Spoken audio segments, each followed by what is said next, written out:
A detecção precoce de problemas oculares poderia evitar 8 em cada 10 casos de perda da visão. Os dados são da Organização Mundial da Saúde. Porém, mesmo quando a situação não chega à cegueira, a falta de cuidados com os olhos pode prejudicar a qualidade de vida. Enquanto alguns casos são descobertos logo nos primeiros anos de vida, outros apresentam os primeiros sintomas apenas na idade adulta. A qualquer tempo, no entanto, é fundamental que todos consultem um especialista periodicamente para evitar ou mesmo descobrir problemas até então assintomáticos. Por isso, cuidados com a visão são o tema deste episódio do podcast Conversa com o Especialista, que recebe a médica oftalmologista doutora Amanda Citadin.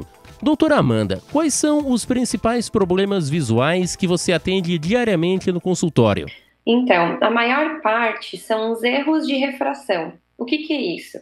Nada mais é do que o próprio uso do óculos, certo?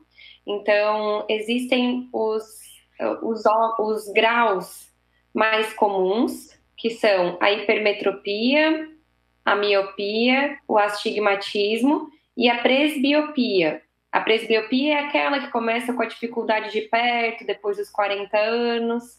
Então, basicamente, a necessidade do uso do óculos é a nossa rotina no consultório. Mas eu gosto de ressaltar que o principal motivo para consultar o oftalmologista seria ver o geral da saúde ocular. Por quê? Ok, você pode estar precisando de óculos, mas tem muitas doenças do nosso corpo e tem muitas doenças do próprio olho que elas se mostram através do exame oftalmológico completo e muitas vezes são assintomáticas. O que é isso? A pessoa não sente que está com essa alteração no olho, só se ela for num oftalmo e fizer esse exame oftalmológico completo. Então, a partir daí, a gente pode suspeitar de algumas doenças, como, por exemplo, o glaucoma, como, por exemplo, a catarata, como qualquer outra doença sistêmica do corpo que dão os sintomas e os sinais no fundo do olho, como alguma neurite, que é a inflamação do nervo, a própria diabetes, né, que afeta o fundo do olho. Então, eu costumo dizer que é muito importante no oftalmologista, claro, para ver se tem algum grau de óculos, mas principalmente para ver a saúde do olho como um todo, que assim a gente consegue ver, inclusive, a saúde do corpo, muitas vezes, através do olho. Por isso a importância também, então, né, doutora, de procurar o oftalmologista não apenas quando você está com dificuldades para enxergar, mas até mesmo de forma periódica. Qual é a indicação desse período para procurar o especialista? Corretíssimo, é exatamente isso. Não pode esperar ter sintomas para ir no oftalmologista. O certo é ir todo ano, de uma forma anual. Muitas vezes, se a gente suspeita de alguma doença específica, nós vamos pedir para que venha, por exemplo, de 6 em 6 meses, 8 em 8 meses, mas no geral é importante a gente saber que tem que ir de forma anual no oftalmologista. Eu costumo falar, não é difícil, sabe? Pega, por exemplo, todo final de ano eu vou marcar minha consulta de rotina. Então, todo início de ano eu vou no oftalmo, ou todo final de ano. Costuma pegar um tempinho do seu ano e dedicar esse tempo às consultas de rotina, que incluem a oftalmologia. Eu quero fazer um adendo para as crianças, tá? As crianças, elas precisam ir no oftalmologista desde cedo. E elas é feito o teste do olhinho quando elas nascem. E depois disso, aos 6 meses, já é indicado fazer uma primeira consulta ao oftalmologista. Por que isso? Por que tão cedo, né? Porque muitas vezes a criança tem um grau de óculos alto, tá? E ela não relata absolutamente nada. Não chora de dor de cabeça, aos 6 meses mesmo, não tem sintoma nenhum. E se tiver com esse grau alto e a gente não descobriu, o que pode acontecer de ruim com a criança, né? Ela pode não desenvolver a visão, tá? Por quê? Porque até os 7 anos, nós precisamos de uma visão perfeita para desenvolver a visão de uma forma correta. Se essa visão não está perfeita por algum motivo, por exemplo, grau alto, por exemplo, catarata, estrabismo, que é quando o olhinho é um pouquinho para dentro, um pouquinho para fora, ou muito para dentro, muito para fora, né? Eu digo um pouquinho porque muitas vezes quando é um pouquinho, às vezes os pais não se preocupam muito. Quando é muito para dentro ou para fora, eles já levam no oftalmo, entende? Então, se acontecer qualquer uma dessas alterações na infância e não for diagnosticada, a visão pode não estar desenvolvendo de uma forma certa, ou pode nem desenvolver.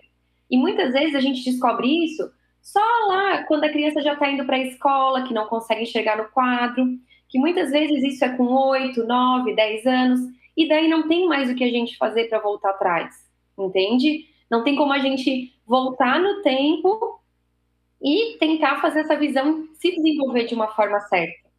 Então, por isso a importância de levar a criança cedo ao oftalmologista. Então, o que a academia de oftalmopediatria recomenda? Para levar a criança aos 6 meses e de 6 em 6 meses até os 2 anos de idade. Daí, a partir dos 2 anos de idade, de forma anual, como os adultos. Em relação ainda às crianças, né, doutora, é importante principalmente esse cuidado preventivo, porque diferente do adulto que teve uma visão normal e acabou, com o passar do tempo, perdendo e percebendo que tem algum problema, a criança que nasceu com problema, para ela aquilo é até de certa forma normal, é a sua visão normal, então ela não sabe que tem esse problema, e muito menos os pais, muitas vezes. Exatamente. A criança tem uma exigência visual muito menor que o adulto. Até porque ela não sabe o que é enxergar normal. Então ela não vai relatar queixas, sabe? É exatamente isso que tu falaste. É uma coisa que não vai acontecer queixas, a não ser que você leve no oftalmo e tenha certeza de que está tudo bem. Eu fico feliz porque eu vejo isso no consultório, que essa mentalidade, essa preocupação de levar no oftalmo está aumentando cada vez mais. A preocupação dos pais em levarem as crianças no oftalmo. Isso me deixa muito contente. Mas, em alguns casos, a gente ainda pega crianças de 8, 9, 10 anos que, infelizmente, têm um grau elevado e que muitas vezes vai ficar com esse déficit de visão para o resto da vida, sabe?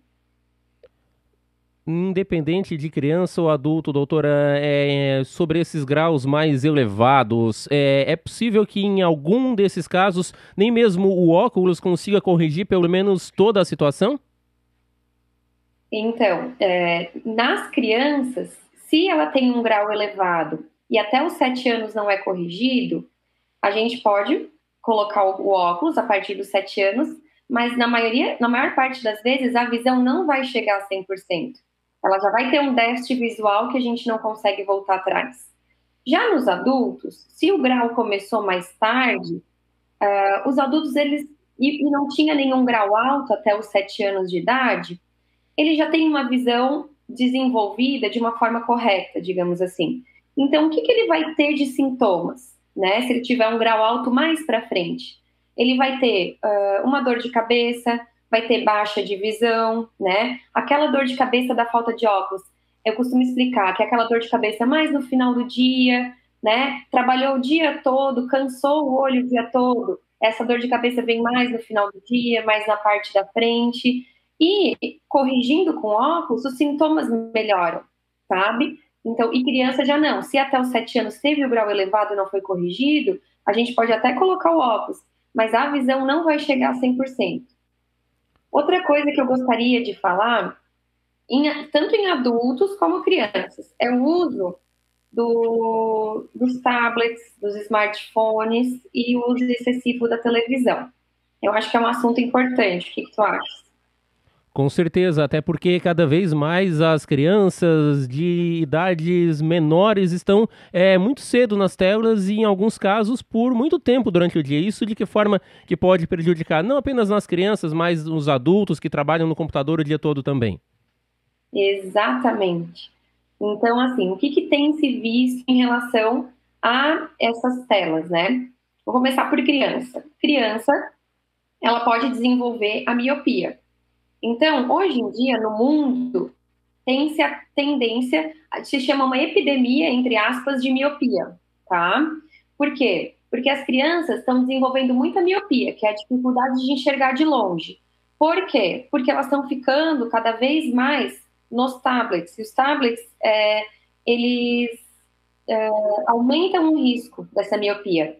Além disso, foi visto que a luz solar, tá? Então, o fato de a criança brincar na rua, ela também, o fato de ela brincar ela, na rua, ter essa exposição à luz solar, ela faz o desenvolvimento correto da visão. Então, o que acontece hoje em dia de fato? A criança fica mais dentro de casa e fica mais exposta aos smartphones. Então, o fato de ela não ter essa luz solar influenciando também aumenta o risco de miopia, tá? Então, são esses dois fatores, o fato de não brincar mais na rua e o fato de ficar exposto a telas. Então, o que eles estão fazendo, por exemplo, em algumas cidades lá do Oriente, lá do Japão, que a epidemia de miopia é muito maior. Eles têm feito salas, escolas, tá? Com muitos vidros. Em vez de parede, eles tiraram as paredes e colocaram vidros para entrar essa luz solar e estimular o desenvolvimento melhor da visão, tá? Porque as crianças lá no Oriente, lá no Japão, elas estão acostumadas a estudar muito mais, a ficar muito em cima de livro, a ficar muito em cima de tablet. E lá, essa epidemia, entre aspas, é muito maior do que aqui. Então, lá eles já estão tomando algumas providências para que as crianças não tenham tanta miopia, né? E nos adultos? Então, falando sobre os adultos já têm a sua visão formada. Não tem um risco maior de miopia por ficar mais em tablet, celular. Mas os adultos, a gente vê que eles cada vez mais estão trabalhando com computadores, né? Em ambientes fechados, expostos a ar-condicionado. O que isso vai afetar neles? Vai afetar, então, de algumas formas. Primeiro, ressecamento ocular. Foi visto que quanto mais tempo você fica na frente do computador, menos você pisca. Por quê? Porque fica concentrado. E por que é ruim não piscar? Porque o piscar, ele espalha a lágrima pelo olho. Toda vez que a gente pisca, a gente está espalhando lágrima no olho. Então, piscar menos significa lubrificar menos o olho. Isso causa sintomas de ardência ocular, sensação de peso no final do dia, e algumas pessoas sentem muito mais que outros, entende? Dependendo se a pessoa já tem predisposição ao olho seco. Outra coisa que estimula o olho seco, ar-condicionado, ventilador, né? Então, tudo isso está interligado. Segunda coisa, temos a exposição da luz azul, né? A gente sabe que a luz azul, o sol emite luz azul, e qualquer lâmpada, mas principalmente os eletrônicos emitem luz azul. E a luz azul, até hoje, não está totalmente comprovado os males que ela causa no olho. Mas já se tem estudos que acusam que pode ser que causem algumas doenças no olho, como a catarata, a degeneração da retina. Hoje não está comprovado essas duas coisas, mas já se tem estudos que estão investigando se por acaso a luz azul causa isso. O que está comprovado da luz azul hoje em dia?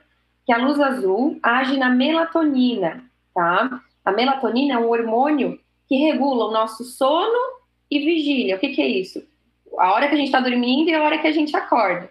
Então, se a gente fica muito exposto à luz azul, a melatonina, ela diminui a produção. Então, a gente tende a ficar com mais insônia. Por isso que a luz azul faz a gente ficar mais conectado, mais acordado. Se a gente fica exposto ao computador, tablet, celular antes de dormir, a tendência é ter insônia. Então, isso hoje em dia está comprovado. E tem a parte do cansaço visual, né? A gente tem um músculo dentro do olho, toda vez que a gente olha para pertinho, ele está ali forçando. E se a gente fica muito tempo nesses eletrônicos, ele está forçando demais. Então, no final do dia, também tende a vir um cansaço visual. E aí que entra a importância de, se tiver algum grauzinho de óculos, a gente tem que corrigir, né? Então, o que é importante? Fazendo essa rotina no oftalmologista, exame oftalmológico completo todo ano, a gente consegue, né, ver essas alterações e corrigir antes que causem algum problema, né? Sobre os exames oftalmológicos, é uma situação que, para quem há muito tempo não vai, ou mesmo nunca foi, é importante a gente destacar também que, pelo menos, boa parte dos exames é feito pelo próprio médico no próprio consultório, diferente de outras especialidades que você precisa de laboratório, de exames de imagem, precisa remarcar, já sai dali com pelo menos o diagnóstico quase que encaminhado, né? Ah, sim, com certeza. O exame oftalmológico completo, ele engloba muita coisa. Como, por exemplo, a gente testa a visão, vê se tem algum grau de óculos, mede a pressão do olho, faz a fundoscopia. O que que é isso? O exame do fundo do olho, por exemplo, se tem alguma doença sistêmica que a gente estava conversando lá no início, a gente consegue ver através do fundo do olho. A gente faz muito diagnóstico de diabetes, pressão alta, né? E outras doenças autoimunes, por exemplo. Tem alguns remédios de uso contínuo que interferem no olho, que a gente consegue ver se está prejudicando ou não, ver se tem catarata. Então, a partir do momento, se a gente já tem uma boa ideia realmente no exame oftalmológico, e se a gente suspeita de alguma doença, aí sim, talvez a gente peça exames para ver mais detalhadamente essa alteração, se necessário, né? Para começar a tratar, para poder acompanhar no futuro se está evoluindo, se não está. Então, muitas vezes a gente faz o diagnóstico sim no consultório e pede os exames para detalhar isso, né? Mas realmente já sai com o diagnóstico feito. Sobre os outros fatores, sejam ocupacionais, produtos químicos, a questão da solda, que é muito importante, o uso do equipamento de proteção, quais são os principais que podem provocar danos, muitas vezes, irreversíveis à visão? Assim, ó, lidar com solda e com maquita é um dos acidentes de trabalho que a gente mais pega no consultório, mais atende, né? Muitas vezes, o corpo estranho, que é aquele pedacinho de ferro que entra no olho, muitas vezes ele é superficial, a gente tira, né? E cicatriza a córnea sem nenhuma cicatriz, digamos assim. Cicatriza e é como se nunca tivesse acontecido. Porém, tem muitos casos que complicam. Isso é muito perigoso, podendo levar até a cegueira. Tem metal, tem ferro que perfura o olho, que vai para lá dentro do olho, e não é só o fato de perfurar. Para tirar esse metal, são cirurgias minimamente invasivas e muito arriscadas, digamos assim. Lembrando que o metal é um pedaço sujo, que tem muita bactéria, que pode ter fungo, que pode ter outros protozoários e outros germes muito prejudiciais aos olhos, tá? Causando uma infecção que pode precisar até de uma enucleação, que a gente fala, retirada do olho, né? E infecções gerais e cicatrizes, que se for bem no centro da visão, essa cicatriz, ela pode incomodar o resto da vida, né? Então, assim, é tão fácil prevenir, né? Usar equipamento, EPI, que são os equipamentos de proteção individual. Então, assim, vale a pena usar, tem que usar, porque muitas vezes os danos são irreversíveis. Agora, quais são os principais mitos? O que que as pessoas relatam que de repente alguém, algum familiar, um amigo disse para fazer, para cuidar da visão, mas não era bem assim ou não era nada assim? Como é que funciona esses casos que acabam chegando no consultório? Ai, mitos é o que mais tem, eu acho, no consultório. Porque eu acho que na parte do oftalmo tem muito essa questão de os antigos falarem, e muita coisa faz sentido, eu costumo falar. Eles não falavam isso em vão. Um exemplo que faz sentido. Sabe aquela o ordelo que é a viúva ou o terçol? Tudo são vários nomes para a mesma patologia, digamos assim. Então, a pessoa que tem viúva, que tem esse terçol, os antigos falavam que era bom pegar o anel, esquentar e colocar ali em cima, né? Não sei se você já ouviu falar sobre isso, Com certeza, tem várias né? simpatias, várias dicas aí para o mesmo problema, Exatamente. né? Isso. Então, por que eles falavam isso? Porque o calor local é uma ferramenta muito importante para o tratamento. Então, assim, eles estão errados? Não estão. Só que não precisa ser com anel, né? A gente orienta a fazer com gaze, que é mais higiênico, né? Com soro fisiológico, quentinho, morninho, às vezes até com um secador, pega um secador, se for mais prático, coloca na gaze e coloca aqui em cima. Então, assim, existem formas mais higiênicas de fazer isso. Mas na época, às vezes não tinha, né, muito o que se fazer, pegava um anel, aliança, deixava morninho e colocava ali em cima. Então, é um ensinamento, digamos assim, que não está 100% errado. Na verdade, tem um fundo de verdade muito verdadeiro, digamos assim. Mas tem outras formas de se fazer. Agora, tem alguns mitos que não são legais. Tipo assim, quando está com o olho irritado, colocar água com açúcar. A água com açúcar só vai mudar o pH do olho e prejudicar, né? Por exemplo, se não usar óculos, o grau aumenta. Isso, geralmente, na vida adulta, não tem relação nenhuma. Se você usar o óculos ou não usar, o grau ele vai aumentar porque tem que aumentar, porque a sua genética é assim, entende? Então, se usar, o que vai acontecer se deixar de usar o óculos? Vai começar com dor de cabeça, não vai enxergar muito bem, né? Mas pelo fato de não estar usando óculos, não que o grau está aumentando por causa disso. Outro mito que está muito frequente agora. Eu vou usar umas vitaminas para o olho para deixar o meu olho mais forte. Não é bem assim, sabe? A vitamina, tem algumas doenças que a gente indica usar vitamina, mas o que está comprovado? Que nessas doenças a vitamina funciona. Mas se a pessoa gostaria de usar vitamina por um olho totalmente saudável, não tem evidência de que isso vai deixar o olho mais forte, entende? Eu acho que seria basicamente isso. Não sei se tu lembras de algum outro mito que queres perguntar. Não, acho que seriam mais esses mesmos, principalmente esse de aumentar o grau por não usar o óculos corretamente e também a da água com açúcar, que é bastante comum, né, doutora? Mas sobre óculos, antigamente era um item de saúde apenas porque as pessoas precisavam dele para enxergar corretamente. Hoje acabou sendo até mesmo de moda, as pessoas utilizam com muito mais facilidade, muito menos resistência. Mas para quem não gosta desse dispositivo, quais são as soluções da oftalmologia? Cirurgias, outros tipos de tratamento? Quando é que eles podem ser feitos? Sim, então assim, se você precisa usar o óculos e não quer usar o óculos, hoje em dia a gente tem algumas alternativas.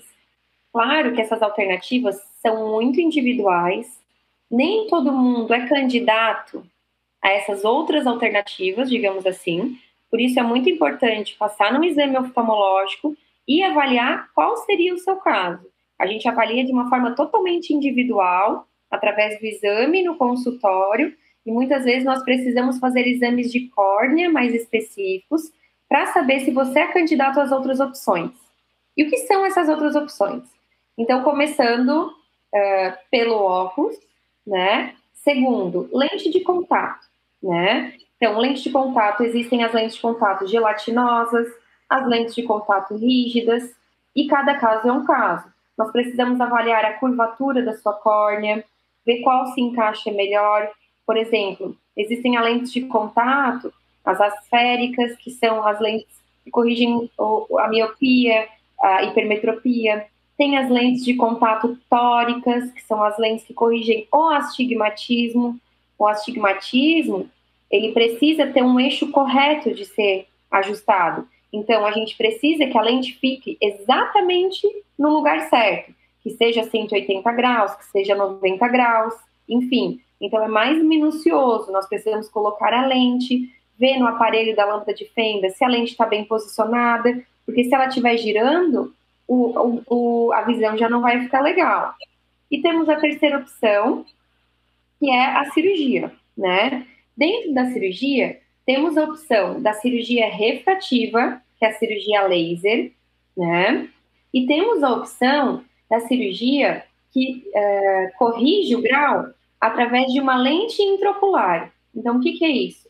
É retirado a lente natural do olho e colocado uma lente intraocular dentro do olho, uma lente muitas vezes importada, que é uma lente de boa qualidade, que vai corrigir o seu grau, né? Independente se você tiver o grau só para longe, intermediário e perto. Então, a tecnologia dessas lentes intraoculares, dessas lentes que vão lá dentro do olho, elas estão cada vez maiores, cada vez mais semelhantes ao cristalino, que é a lente natural do olho, corrigindo essa visão tanto para longe, quanto intermediário, quanto para perto.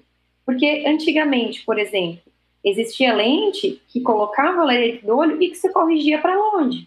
Então, para perto, muitas vezes nós tínhamos que usar um óculos para enxergar de pertinho, a leitura, por exemplo. Mas essa tecnologia, tanto das lentes quanto da cirurgia refrativa, que é a cirurgia laser, estão cada vez mais avançadas a ponto de simular um olho naturalmente perfeito. Para finalizar, doutora, sobre a situação de quem, por exemplo, compra óculos de sol ou mesmo de grau de procedência desconhecida, aqueles óculos que você encontra em qualquer camelô, quais são os riscos desses tipos de óculos? Então, o principal risco desse tipo de óculos é a qualidade da lente. Por quê? Por exemplo, os óculos de sol, tá? Os óculos de sol, eles precisam ter proteção contra raios ultravioletas. Se eles não têm essa proteção contra raios ultravioletas, eles fazem mais mal do que bem. Porque, deixa eu explicar para vocês o mecanismo do olho. Quando coloca o óculos escuro, a nossa pupila, que é a menina do olho, ela tende a dilatar. Ela tende a ficar bem grandona. Por quê? Porque ela entende que está escuro e ela fica bem grandona para entrar toda a luz possível e a gente conseguir enxergar alguma coisa, certo? Quando a gente coloca esse óculos de sol de procedência desconhecida, que não tem essa proteção, a gente está fazendo a pupila dilatar, porque o óculos é escuro, e está permitindo que todos os raios malignos, digamos assim, são os raios ultravioletas, entrem através do olho e queimem, digamos assim, aos pouquinhos, a retina, o cristalino, que é a lente natural do olho, e as estruturas oculares. Então, imagina isso sendo usado a longo prazo. Ele está abrindo a pupila do olho e permitindo que os graus ruins entrem. Então, ele está fazendo... É melhor não usar óculos de sol do que usar óculos de sol que não tenha proteção ultravioleta. Porque, pelo menos, se você não usa óculos de sol, a pupila fica pequenininha e impede que os raios entrem. Entende? E tem a questão dos óculos de procedência desconhecida que não são óculos de sol, os óculos de grau. Então, muitas vezes, assim, você tem um grau diferente do outro. E esses óculos, eles geralmente têm o mesmo grau nos dois olhos. E a pessoa vai testando, né? Então, muitas vezes, não é o grau certo para você. Então, às vezes, está com um grau mais forte do que precisa, às vezes, um grau mais fraco, e, consequentemente, não resolveu o seu problema, né? Doutora Amanda Cittadin, teremos muito mais assuntos a conversar, voltaremos com certeza em novas entrevistas a abordar outras informações sobre a especialidade que é bastante ampla. Para as pessoas que têm ainda alguma dúvida, como é que podem encontrar nas redes sociais, quais são os seus locais de atendimento, por favor? Claro, eu estou à disposição, sempre precisar, se tiver alguma dúvida. Depois eu posso deixar para vocês o número do consultório, tudo certinho, Instagram. O nosso Instagram é bem informativo, @doutora Amanda Cittadin. E daí o consultório eu posso deixar com você pessoalmente, e quem quiser, estou à disposição. Portanto, se você tem alguma dificuldade para enxergar, procure um oftalmologista para tratar o problema. Se não tem, consulte este especialista para prevenir doenças que podem levar até mesmo à perda da visão. Aproveite, inscreva-se em nosso podcast e fique por dentro das informações sobre saúde, prevenção e tratamentos. Um abraço e até o próximo episódio.